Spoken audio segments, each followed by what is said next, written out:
The accounting class की और भी वीडियोस देखने के लिए मेरे चैनल को सब्सक्राइब कीजिए और साथ ही साथ बेल आइकन को प्रेस कीजिए ताकि मेरी अगली वीडियो की नोटिफिकेशन भी आपको मिल जाए। Hello and welcome to the accounting class. पिछली वीडियो में हम लोग एवरेज प्रॉफिट मेथड से गुडविल कैलकुलेट करना सीख चुके हैं। इसमें हम लोग दूसरा मेथड सीखेंगे, वो है super profit method. Super profit method में पहले ये समझना पड़ेगा कि सुपर प्रॉफिट होता क्या है। इसमें अगर आप सुपर प्रॉफिट समझ गए और सुपर प्रॉफिट कैलकुलेट करना जान गए तो गुडविल बहुत आसानी से निकल जाएगा, क्योंकि इसमें सारा जो खेल है वो सुपर प्रॉफिट के ही कैलकुलेशन का है और उसी को समझने का है। देखिए, सुपर जैसा कि नाम है सुपर, आप एक जनरल आइडिया आपके दिमाग में होगा ही। सुपर मतलब कुछ एक्स्ट्रा, कुछ चीज ज्यादा जो होने वाली है। तो अब ये क्या ज्यादा होने वाला है? देखिए, बिजनेस में जो एक्चुअल प्रॉफिट होता है, जो हो रहा है कई साल से, वही आपका अपना प्रॉफिट है, वही एक्चुअल प्रॉफिट है।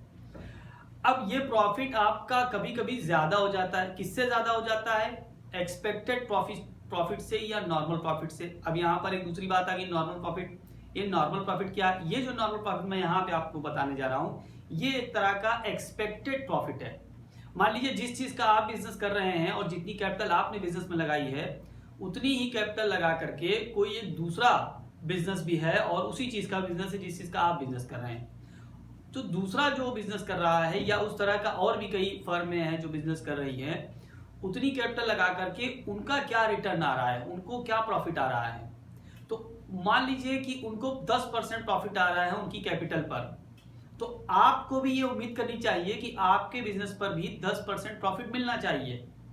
तो ये एक एक्सपेक्टेशन होती है कि इस तरह की बिजनेस में, इस तरह के बिजनेस में हमने इतनी कैपिटल लगाई है, तो इतनी कैपिटल लगाने के बाद हमें इतना परसेंट प्रॉफिट होना चाहिए। यही आपका नॉर्मल प्रॉफिट है और यही एक्सपेक्टेड प्रॉफिट है।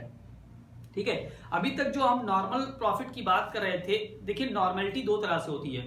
एक नॉर्मलिटी ये होती है कि बिजनेस के एक्चुअल एक्सपेंसेस को जो नॉर्मल वे में हो रहे हैं, आप उसको कंसिडर करते हैं, तो वो जो है वो तो आप एक्चुअल प्रॉफिट में कंसिडर करते ही हैं। जैसा कि हमने बताया था आपको एवरेज प्रॉफिट मेथड में कि जो एवरेज प्रॉफिट आप निकालते हैं उसके अंदर आप एबनॉर्मलिटीज को हटा देते हैं, एबनॉर्मल चीजें हटा देते हैं। तो एक ये कॉन्सेप्ट है नॉर्मल प्रॉफिट का कि हम जब एबनॉर्मल चीजों को हटा दें, एबनॉर्मल लॉस हटा दें, एबनॉर्मल गेन हटा दें, तो जो प्रॉफिट हो गया वो नॉर्मल प्रॉफिट हो गया, वही आपका एक्चुअल प्रॉफिट है। दूसरा कॉन्सेप्ट मैं जो यहाँ बता रहा हूँ, इस नॉर्मल प्रॉफिट की बात मैं कर रहा हूँ जो सुपर प्रॉफिट के केस में आ रहा है, ये नॉर्मल प्रॉफिट आपका एक्सपेक्टेड प्रॉफिट है। तो नॉर्मल प्रॉफिट वो प्रॉफिट है जो आप एक्सपेक्ट करते हैं कि आप जैसी फर्म कोई दूसरी जो है वो कितना कमा रही है, कितना परसेंटेज उसका आ रहा है उसकी कैपिटल पे, उतना ही आपको भी मिलना चाहिए। तो अब अगर मान लीजिए कोई दूसरी फर्म 10% कमा रही है, उसका एक्सपेक्टेड प्रॉफिट या नॉर्मल प्रॉफिट 10% आ रहा है, तो आपको भी 10% कमाना चाहिए आपकी कैपिटल एम्प्लॉयड पर। और अगर आपने एक्चुअल में उस 10% से ज्यादा कमा लिया है, तो ये जो डिफरेंस आएगा यही सुपर प्रॉफिट होगा। कहा यह जाता है कि ये जो डिफरेंस आ रहा है, ये जो सुपर प्रॉफिट आ रहा है, ये इसलिए आ रहा है क्योंकि आपकी कुछ गुडविल है। गुडविल की डिफिनीशन में हमने बताया था कि गुडविल वो चीज होती है जो प्रॉफिट को अर्न करने में मदद करती है। ठीक है, तो यानी अगर आप सुपर प्रॉफिट कमा रहे हैं, आपका एक्सपेक्टेड प्रॉफिट से ज्यादा आपका एक्चुअल प्रॉफिट आ रहा है, तो इसका मतलब ये है कि कहीं ना कहीं गुडविल आपके प्रॉफिट को बढ़ाने में मदद कर रही है। तो यही एक कॉन्सेप्ट है इस मेथड का या इस फार्मूले का जो हम बता रहे हैं, जो डिस्कस कर रहे हैं। यहाँ पर हम स्टेप बाय स्टेप कई सारी चीजों को देखेंगे। देखिए, सबसे पहले आपको एडजस्टेड प्रॉफिट कैलकुलेट करना पड़ेगा। ये वही चीजें जो आप एवरेज प्रॉफिट में निकालते हैं।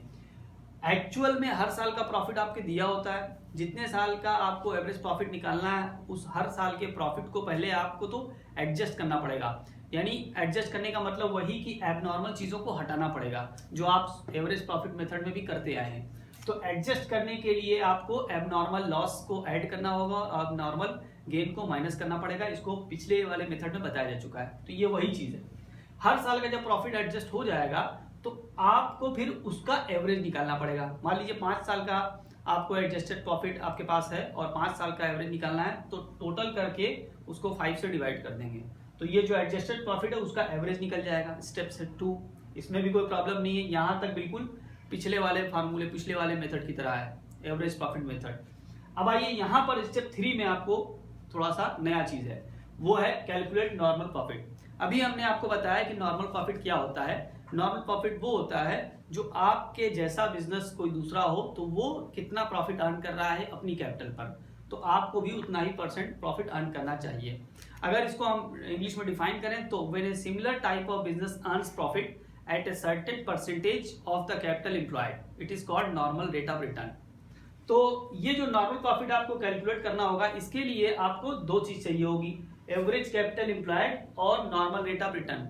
क्वेश्चन में नॉर्मल रेट ऑफ रिटर्न दिया होता है, जिसको मैंने यहाँ शॉर्ट में लिखा है NRR। यही है नॉर्मल रेट ऑफ रिटर्न, यानी वो रेट ऑफ रिटर्न या वो % जो कैपिटल का है और इतना ही आपको उम्मीद है कि इतना आपको कमा लेना चाहिए।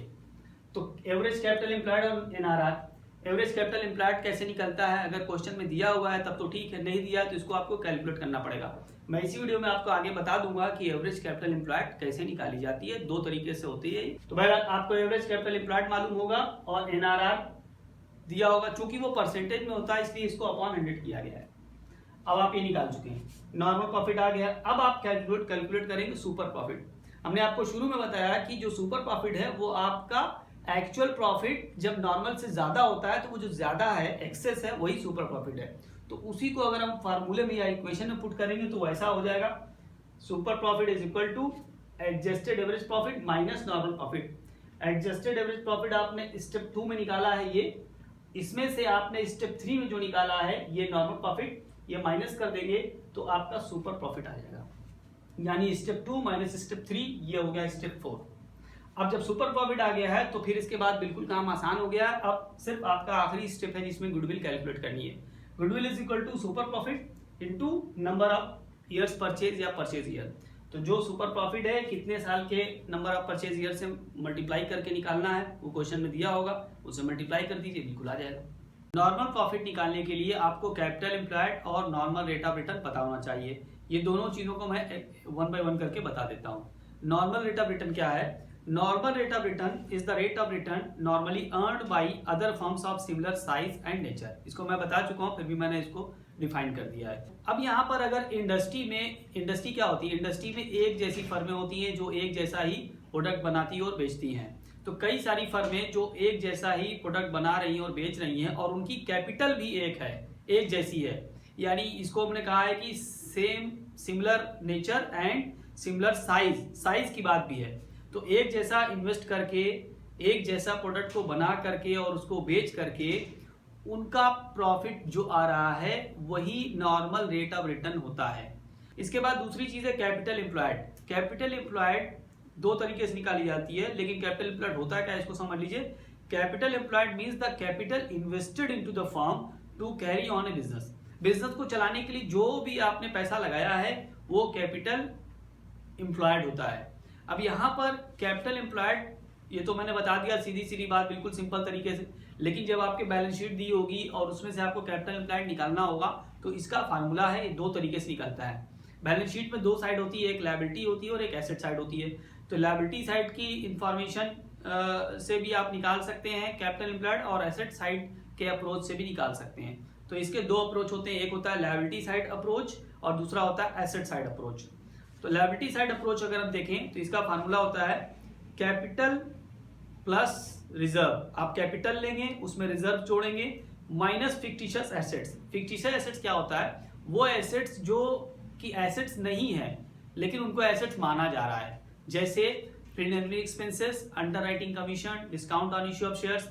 बिजनेस में कुछ ऐसे एक्सपेंसेस होते हैं जिनको एसेट मान लिया जाता है, दरअसल वो एसेट होते नहीं लेकिन एसेट माने गए हैं, इसीलिए उनको कहा गया फिक्टिशियस एसेट्स। हिंदी में इसको कहते हैं काल्पनिक संपत्तियां, यानी वो मानी गई हैं। तो चूंकि वो रियल एसेट्स नहीं होती, इनको आप बेच नहीं सकते, इनका कुछ वैल्यू नहीं मिलने वाली है, वो एक तरह के एक्सपेंस ही होते हैं।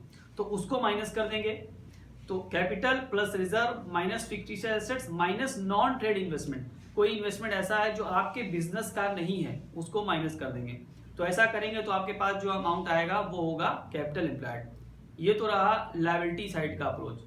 अगर एसेट साइड का अप्रोच आप देखेंगे तो एसेट साइड के अप्रोच से आप कैपिटल एम्प्लॉयड कैलकुलेट कैसे करेंगे? इसके लिए आप पहले सारी एसेट्स का टोटल ले लीजिए, ऑल एसेट्स। अब उस ऑल एसेट्स के टोटल में से आप माइनस करना शुरू करेंगे। ऑल एसेट्स में से आप गुडविल को हटा दीजिए, उसमें से फिक्टिशियस एसेट्स को हटा दीजिए, जैसा कि आपने लायबिलिटी में भी किया, लायबिलिटी अप्रोच में। तो सारी एसेट्स के टोटल में से गुडविल का हटा दीजिए, फिक्टिशियस एसेट्स को हटा दीजिए और नॉन ट्रेड इन्वेस्टमेंट्स को हटा दीजिए। इसके बाद उसमें से आउटसाइड लायबिलिटीज को माइनस कर दीजिए, यानी एक्सटर्नल लायबिलिटीज। एक्सटर्नल लायबिलिटीज आपके लायबिलिटीज साइड में दी होगी, तो वो लायबिलिटीज जो एक्सटर्नली आपको पे करना है, दूसरों को चुकाना है, वो माइनस कर दीजिए। तो ये होगा एसेट साइड का अप्रोच और इससे आपकी कैपिटल एम्प्लॉयड आ जाएगी।